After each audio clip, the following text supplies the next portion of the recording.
Hello and welcome back to another video, and in today's video we're doing a job on the David Brown 850 here. So there's a diesel leak on the tractor coming out of this tap here, which is the diesel tap. So when you open it like that, it's letting the diesel flow from the tank down. It comes through the tap and it runs through the pipe into the bowl, and then it runs through diesel filters and everything else there. So when the diesel tap was closed, it was leaking. So we're going to have to take it out, have a look at it, and just see what the situation is, see what the plan of attack is, just see what we can do with it. We might have to send it off and see, can we get it fixed or whatever. If not, we're just going to have to get a new tap for it. But yeah, it was a very small, minor diesel leak, but it's time to get it fixed because it's just leaking all over the place. You can see the ground underneath is way darker than all around the tractor, so it does need to be fixed. So yeah, let's go take this tap out. See, can we do anything with it, see what the story is. If not, we're going to have to get it sent away and fix it. So yeah, let's get this tap out. The owl man and the brother took off the tap. There's two pipes connecting to it. There's this pipe, which is supposed to be connected into the glass bowl here.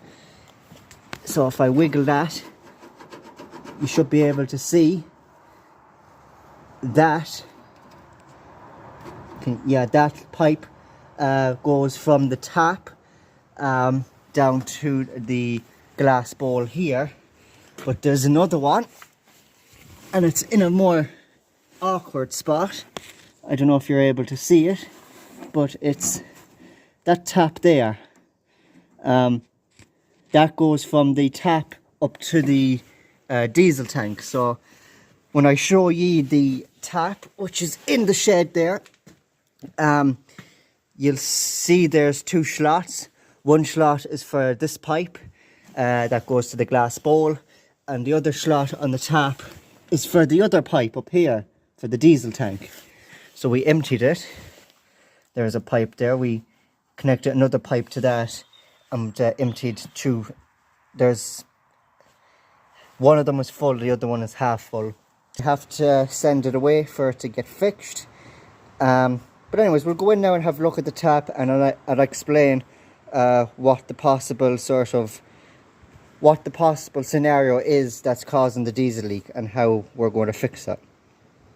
So this is the tap here, as you can see, and if you put the camera down somewhere, that's the tap closed. And if you want to start the tractor and run it, you'd pull out the tap like that. So obviously you had a pipe going there. I think that was going to the glass bowl, and then this one here was going to the diesel tank. I think it was in like that on the tractor or something, or maybe the other way around. This could have been going to the bowl and this could have been going to the diesel tank. I'm not 100% sure what pipes these were connected to and where those pipes were leading to, but one of them would lead to the bowl, the glass bowl, and the other one would lead to the actual diesel tank itself. So what's wrong with it is that it drips from the bottom. It's a very, very small leak, and we just undo that screw, which then this bit comes out altogether, and then connected to this plunger is like a cork. So you'll take that cork off, and then the person then will put a new cork onto a lathe and adjust it to the right size so that it'll fit back into this, and he'll put it back onto the plunger, and it should then seal it up. The cork is like a sort of a seal. It's not a rubber seal that's inside it. It's like a cork type tin on the plunger here. So I think all it needs is a new cork, so we're going to try that anyways. It might solve the leak. If it does, it does. If it doesn't, we'll have to be doing more research. So once we get that back, we'll stick it back in. we'll connect all the pipes and stuff. We'll fill the tank back up, and we'll leave it a couple of days. I might even bring it out for a quick spin on a dry day, and we'll just leave it sitting there then and see, is it still leaking from that tap again. So yeah, anyways, okay, so we got the tap back and we have it put back in there. It looks fairly shiny and new to what it was when we sent it up, but it's actually the same old tap. So there's a new cork put into it. You may have mentioned when it was out, I was showing you in the shed, but I didn't open it up myself to show you the cork inside. But luckily enough for ye, there's a bag here, and whether you can see it, the cork is inside there. So I'll take it out and show you. So now I don't know, is this the old cork that was in it, or is this a cork, the new cork is this the cork, a section of the cork that's in it now? Because maybe he just drilled the hole straight through it and then cut it to length and put it back in, if you know what I mean. So this could be the old cork that was in it, or this could be a cut off of the new cork that's in that right now. But no matter what it is, it's the exact same thing. There's no difference on it, whether you can see it or not. The camera might focus, it might not, but there's no difference in it at all. It's the exact same thing that was in it. Very little difference. So that's basically what's in that. Because when you pull out the plunger, like so,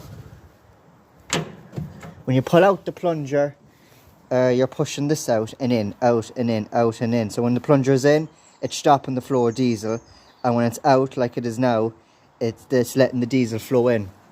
So obviously you can see this pipe here is leading to the glass bowl, and that's also connected right there to the tap. And also, whether you be able to see it or not, the other bit is connected to the other side as well.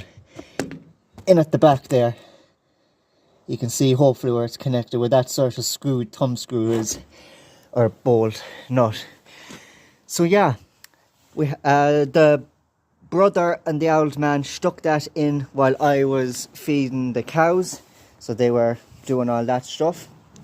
And then once we put it back in, we got a bit of cardboard, stuffed it underneath it to make sure if there was no drips or anything. So we left it sitting there. As I'm recording this now, it's been sitting here a half an hour with the tap turned on. No drips. Cardboard is dry. So I think that we were right in saying that the leak actually was coming from the tap itself. Because another thing I've noticed as well, now with the new cork in it, it's way harder to push in and push out. It's a bit more stiffer than the old way. Not the old way, but when the old cork was in it, it was more easier push in and pull out, more loose than it is now. There's more, the cork must have more of a grip in this bit here, so it's more tighter, it's more harder to push in and push out, but you're still able to. It's just, it has a better seal, it has a better connection to the plunger holder thing there, where the tap is in. It has a better, it has just a better connection, a better seal to it. So, yeah, the only thing left to do now is just leave it a couple of days, I guess, and see, does it develop any leaks. But for now, it's looking very good. Cardboard is dry. There's no evidence of any drops or leakage coming out of the tap now. But again, we'll just have to leave it a couple of days and let the new cork that's in it now, let that settle in. And maybe once that gets a bit more acquainted with the diesel that it's blocking and letting flow through, it might settle in, sort of break in then, and we'll see whether it'll leak or not. But fingers crossed, that has sorted the little diesel leak that we were having on the 850. Alright, so now it has been 2 days since the tap, that the tap was fitted with the new cork inside. It's been 2 days. So we left, the day we put it in was Saturday, it's now Monday. So we put it in, we left the tap opened for an hour to see would it drip down. It wasn't leaking, so we closed up the tap and left it. So we left it now, it's Monday now. The tap was closed because it was almost leaking when it was closed, but it was leaking when it was opened as well. It made no difference whether the tap was opened or closed for it to leak, because more often the tap was closed because the tractor, it's not a working tractor, it's for tractor runs and shows and all that, but the tap was more closed than it was opened when it was leaking. So we left it closed. We let the diesel sort of push up against the cork, because the cork is blocking the diesel from going in. When the diesel is in the tank, it goes down through the pipe that I showed you earlier into the tap, and then it goes through the pipe here to the bowl, and then it goes from this pipe then up to the diesel filters, and so on and so forth. So when the tap is opened, it can flow through those pipes. When the tap is closed, the cork is blocking the diesel from going down through these pipes here. So the diesel can still run from the tank through the pipe connecting the tank to the tap. It can still go through that pipe, but once it's closed, it's not going through these pipes. So the diesel is hitting off that cork. So we just left it there to see would the diesel affect the cork in any way. It hasn't. We can clearly see that it's fixed. I'm happy to say that it is fixed. And it's now gone, but the cork that I showed you earlier earlier in this video was actually a new cork. So that's what the cork looks like, the one that's inside that. We called your man and said it was fixed and all this. He said, did you see the old cork? So he did send down the old cork in the bag along with that new cork to show us the difference between the new cork and the old cork. But the old cork got lost. So he said the old cork that was in it, before he replaced it and put a new one in it, he said that the old cork was fairly worn. It was worn down to nothing, and it wasn't sealing right, which is why it was leaking even when the tap was closed. So now, new cork in it, no leak, it's clearly fixed. So I'm happy about that. And yes, we put the half a drum in it. This is still the full drum. Yeah, that's the full drum. So whether you'll be able to see it or not, but that there is diesel in there. You mightn't be able to see it. But we put the half a drum, that drum of diesel, because there was 1.5 drums that we took out of the tank, and that's the full one. So we put the half a drum in, and that's how we wanted to see would it leak out of the tap. It didn't. So yeah, I think we might keep that there for a minute, and what I might do is actually start the tractor. So we'll open up the tap, we'll start the tractor, we'll leave it running with a somewhat high rev, just so that the tap is somewhat opened more than it would be if it was ticking over. So we'll do that. I think we'll start the tractor. So we'll open the tap, we'll check the oil, we'll wipe it here. We'll stick it back in, take it out and look at it. As you can see there, it's okay. That oil is no bother. So we'll clean it again. Stick it back in. So there's diesel in it, there's oil in it, the tap is opened, and we can just start it now. I need to get a key. Alright, I got a key. So we'll stick it in, make sure everything is in neutral. It is. Now for those who might know, that little tin there, if you turn that, it makes the tractor easier start if it hasn't been started in a while, a couple of days or a couple of weeks or a couple of months, like a cold start. Also, if we just turn the key and let it heat up for a minute, sort of just like a heat start, because it hasn't been started now in 2 days. So we'll just leave the key on, where we leave the key turned, get a bit of heat going, and then once that is done, we'll put a small bit of rev with the hand throttle, and then we'll press the red button down there and it should start. And then once it's started, we'll turn that switch back and you'll be able to hear the engine in a different sort of tone. So I'll demonstrate that to you now.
And there you go. You seen it started with a nice bit of rev on it. So the tap, well, obviously this tap was open, but obviously when you rev it, the more diesel it'll flow through. So it was on a fairly nice high rev. So there was a nice bit of diesel coming through, down through the diesel tank, through the pipe, through the tap, down through this the pipe here, through the bowl, up to the diesel filters, which then comes down to this bottom pipe, and then it goes into the engine itself. So you've seen it. There's no drips on the cardboard, which is why the cardboard is there to see if there was a drip. You'd clearly see it on the cardboard itself. No drips there. You had a nice view of the tap as well, hopefully, when it was started and revved up. There was no diesel bubble forming at the bottom and then dropping down like it was before we put the new cork into it. So yeah, we'll turn that and push it back in. And another thing I've realized with the new cork that's in it, it is a bit more tighter to pull out and push in than the new cork was in it. So the old cork probably was worn down quite a bit because it was way easier to pull out and push in the tap with the old cork than it is with the new cork. And that's not a bad sign. It's a good sign if it's tight, which means there's a good seal on it. So that's a good thing to see. And another good thing to see is that it's not leaking anymore. There's no diesel leaks on the cardboard, so it's fixed. So anyways, that is going to be the end of today's video. If you liked it, do please give the video a like. Don't forget to subscribe and check out my merch. The link to that will be down in the description. And I'll see you in my next video very soon. Take care.